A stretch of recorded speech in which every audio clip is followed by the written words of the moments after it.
un sujet très inflammable. C'est-à-dire que moi, j'avais quand même un petit peu peur, enfin pas peur, mais je me disais, mais enfin, on sait très bien que la politique en France, et en plus à la période qu'on aborde, là, ça va devenir extrêmement éruptif. Donc, il fallait trouver le bon angle. Mais il y a deux personnages, voilà, avec leur petit bonnet sur la tête, et les deux fonctionnent, voilà. Mais ça, dès le départ, c'était très clair. Mathieu peut en témoigner. C'est vrai que euh, moi, je voulais vraiment les mettre dans Paris la nuit, qui se baladent. Là, les circonstances ont joué pour nous, puisque la pandémie est arrivée. Et ils étaient dans Paris, mais dans un Paris désert en plus. Quasi. Donc, ça a été formidable. C'était de fabriquer un objet qui soit plaisant, mais qui soit intelligent aussi. Et on pourrait faire 15 films sur ce sujet-là, complètement différents. Mais je veux dire on puisse raconter la chronologie des événements sans se perdre, sans trop aller dans le détail non plus. Évidemment, on a fait des impasses parce qu'on ne peut pas tout raconter de cette période-là.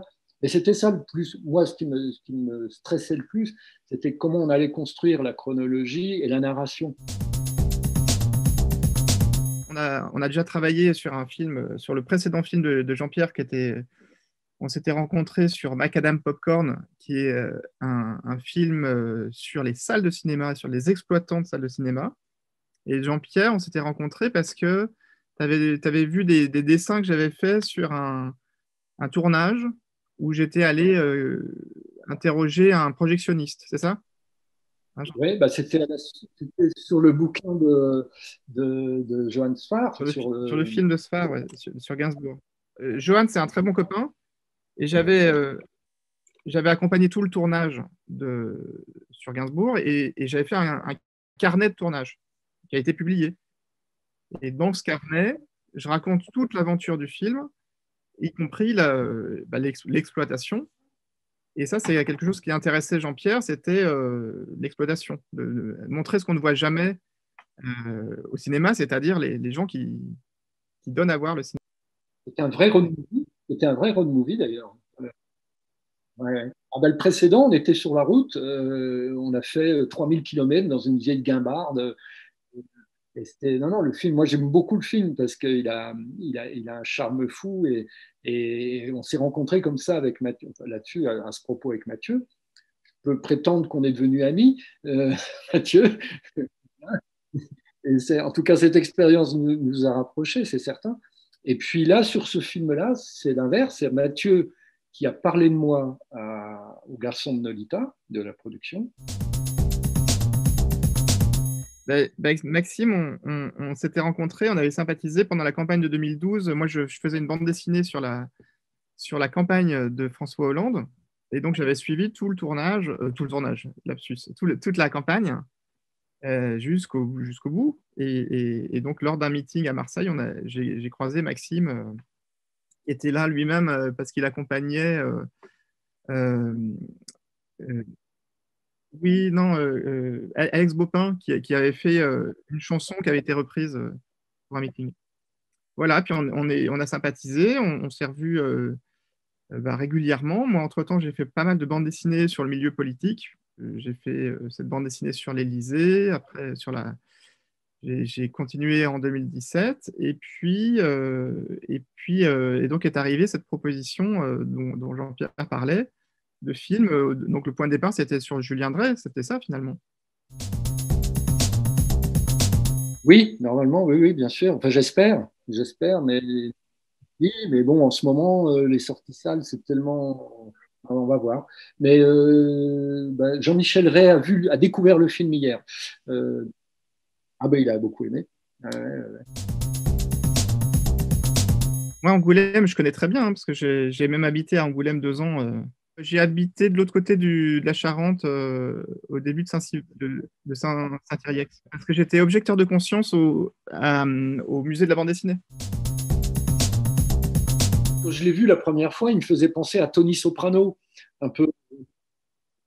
Et avec sa manière de rouler les yeux comme ça et tout. Et, et quand on commençait à en parler avec Mathieu, j'ai dit, écoute, pour moi, c'est Tony Soprano, quoi. Donc il faut vraiment qu'on joue à fond là-dessus. Et c'est un peu les confidences oui, voilà, du gars qui a un peu tout vu, tout connu. Et je dis, ben, écoute, je vous colle dans la rue, c'est l'hiver, vous avez des bonnets sur la tête, et puis hop, on y va comme ça. Et le duo marche tout de suite. Moi, il y a eu un truc qui m'a vraiment réconforté, c'est que le premier soir, on tourne, et il y a mon ingénieur du son qui se retourne vers moi et qui me dit, on était en train de tourner à Bastille, je ne sais pas si tu te souviens, Mathieu, c'était vraiment la toute première fois. Ils étaient tous les deux avec leur bonnet, puis l'ingénieur du son se retourne et il me dit, on a les deux personnages là, c'est bon, on les a.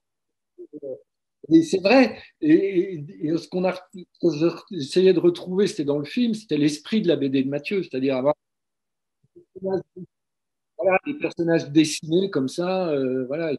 Et Julien, il n'avait pas du tout l'habitude de ce genre d'exercice, parce que avec Mathieu, on a déjà fait un film ensemble, donc, et puis Mathieu surtout a réalisé un film, donc et des courts métrages, donc il sait comment ça marche. Donc là, même si on est en documentaire, équipe très très légère et tout, Julien, il y a eu une petite confusion au début. Il pensait qu'on était à la télé, quoi. Voilà. Donc, et donc, à un moment donné, j'ai dit non, non, attends. Déjà, tu coupes pas la parole à Mathieu. On fait des entrées, des sorties de chant, enfin voilà, deux trois trucs. Mais il a tout de suite, c'est là où il est malin, c'est qu'il a tout de suite pigé le truc.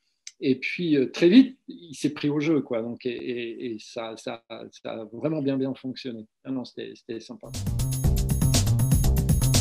Bon, an, mal an, il y a quand même deux, trois films qui arrivent à faire leur trou.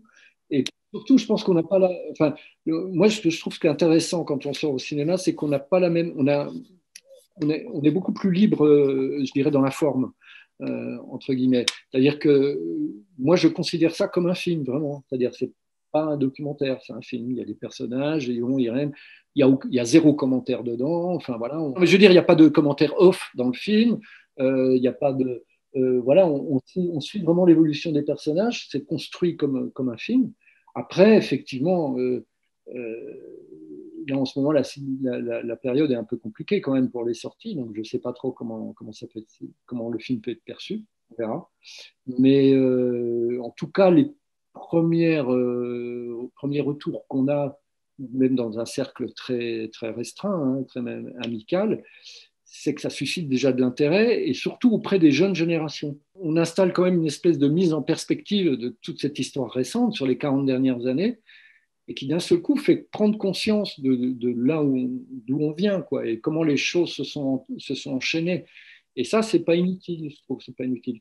Et puis, je crois que le film est drôle. Il y a une sorte de mélancolie aussi qui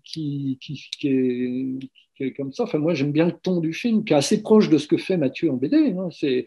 Les BD de Mathieu, c'est tout à fait ça. Il y a toujours un ton un peu décalé, comme ça, un regard un peu à distance, mais qui est toujours bienveillant. C'est pas un film militant.